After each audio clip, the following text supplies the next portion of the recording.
Let me ask you a question.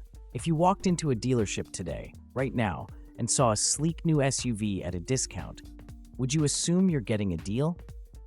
Well, not so fast. Because sometimes, when a dealership is in a rush to move something off the lot, it's not because it's a hot commodity, it's because they know it's a ticking time bomb. Welcome back to the channel, where we pull back the curtain on the auto industry. Today's video isn't about the flashiest new rides or the most hyped up tech. It's about the truth behind 7 SUVs in 2025 that even the dealerships are quietly stepping away from. These are vehicles that on the surface look appealing. New features, sharp designs, tempting prices. But dig just a little deeper and the story gets real messy, real fast. We're talking about poor reliability, outdated platforms, high ownership costs, and in some cases, models that are on their way out altogether. Whether you're shopping new or certified pre-owned, this is the list you need to watch before you sign anything. 7. Jeep Compass. All style, no staying power. You ever buy something just because it looked good, only to regret it the moment it stopped working properly? That's the 2025 Jeep Compass in a nutshell. On paper, it's got the right aesthetic. Rugged, compact, a baby Grand Cherokee look-alike. But once you get under the hood, or try to live with it long-term, that shine starts to fade. The biggest problem? The 9-speed automatic transmission. It's been the Achilles heel of this model for years. Owners have reported everything from delayed shifts, rough gear changes, to full-on failures that require costly repairs. And no, Jeep hasn't fully resolved it in the 2025 model. The software's better, but the hardware's still problematic. Add in the infotainment glitches, subpar cabin materials, and an interior that starts to squeak and rattle after just 30,000 miles, and you're looking at a vehicle that doesn't age gracefully. The Compass depreciates fast, too. J.D. Power gives it a below-average score for long-term quality, so if you're thinking about long-term ownership or even resale in 3 years, you'll be disappointed. 6. Chevrolet Equinox. The safe bet that isn't. The 2025 Equinox got a refresh this year, and while GM has improved its looks, they've done little to address the core problems under the skin. For years, the Equinox has been the go-to for buyers who want a basic, affordable crossover. But in 2025, it's outclassed in nearly every way. The standard 1.5-liter engine feels underpowered for the size of the vehicle. It struggles under load and delivers a driving experience that's uninspiring at best. Handling? Numb. Ride comfort? Mediocre. And the interior, though updated, still lags behind competitors in quality and design.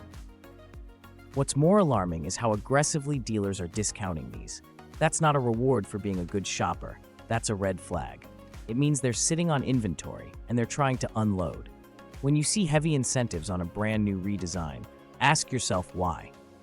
Long term, the Equinox suffers from above-average maintenance needs. Suspension issues, electrical glitches, and climate control problems start popping up around the 50,000-mile mark. I've spoken to service advisors who say it's one of their frequent flyers. You want peace of mind, not repeat shop visits. 5. Nissan Rogue.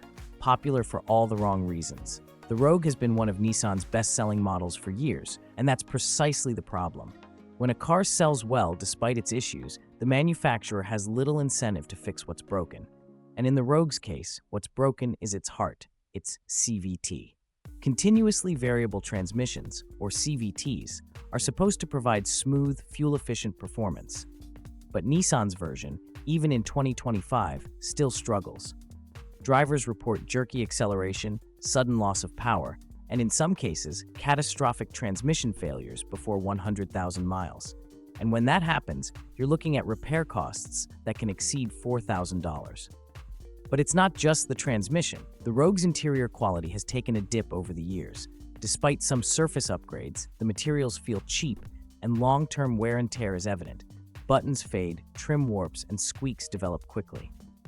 Add in sluggish infotainment response times, buggy driver assist systems, and resale value that drops like a rock, and you have a vehicle that's all reputation and no reliability.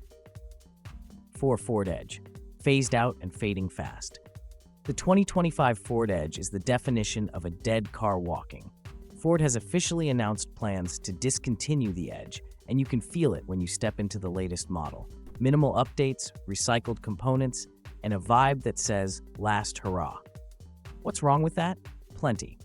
When a vehicle's on its way out, manufacturer support starts to slip. Fewer updates, fewer parts being manufactured, and lower resale value the moment production stops. And unfortunately, the Edge never quite figured out what it wanted to be.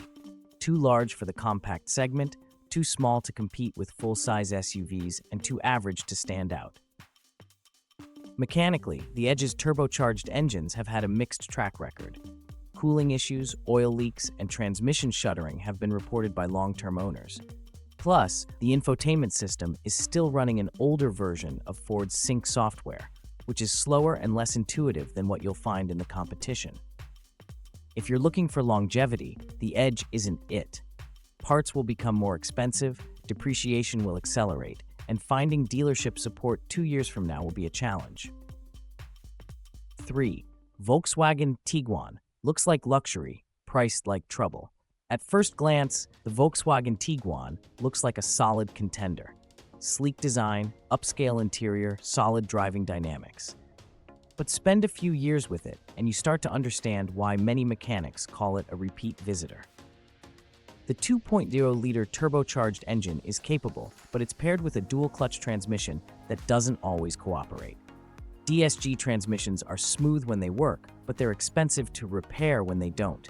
And unfortunately, the Tiguan has a history of reliability issues with its transmission system and electrical components. Owners frequently complain about sensor failures, dashboard warning lights that won't turn off, and infotainment systems that randomly freeze or reboot.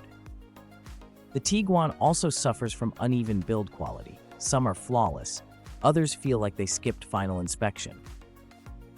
And it doesn't help that routine maintenance on Volkswagens tends to cost more than average. European parts, specialized fluids, and more labor-intensive repairs all add up.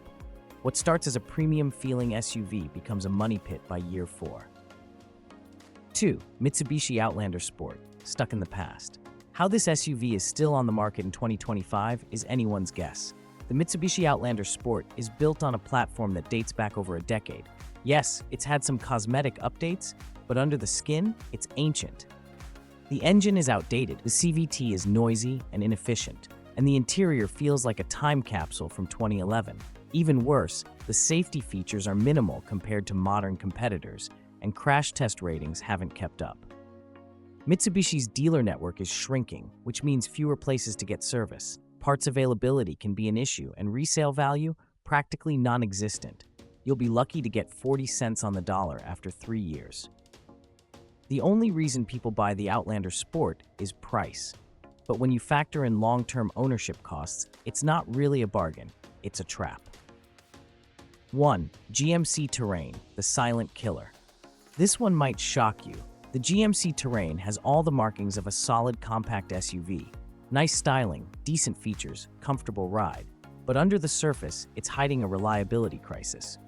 The 1.5-liter turbo engine is prone to excessive oil consumption. Mechanics see them regularly for low oil levels, misfires, and turbo failures. And while GMC has made some updates, the core issues haven't gone away. The infotainment system is clunky. Driver assist features feel like they're in beta, and don't even get me started on the fuel economy. It's worse than advertised, especially in old models. Resale value is weak, and customer satisfaction scores are dropping. For a brand that positions itself as professional grade, the Terrain is a major letdown. Don't get burned. So there you have it, 7 SUVs that, despite the marketing hype, shouldn't be on your shortlist in 2025. From reliability red flags to resale nightmares, each one has its own set of deal-breaking flaws. Remember, a great deal today could mean big regrets tomorrow. Always research long-term reliability, not just what's new and shiny.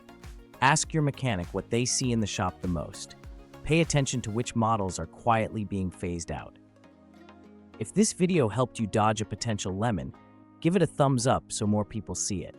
Drop a comment below. Have you owned any of these SUVs?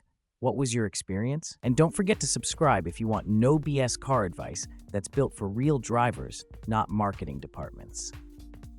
Next up, Check out my video on the 8 SUVs built to hit 300,000 miles with ease. Trust me, you want to know what's on that list.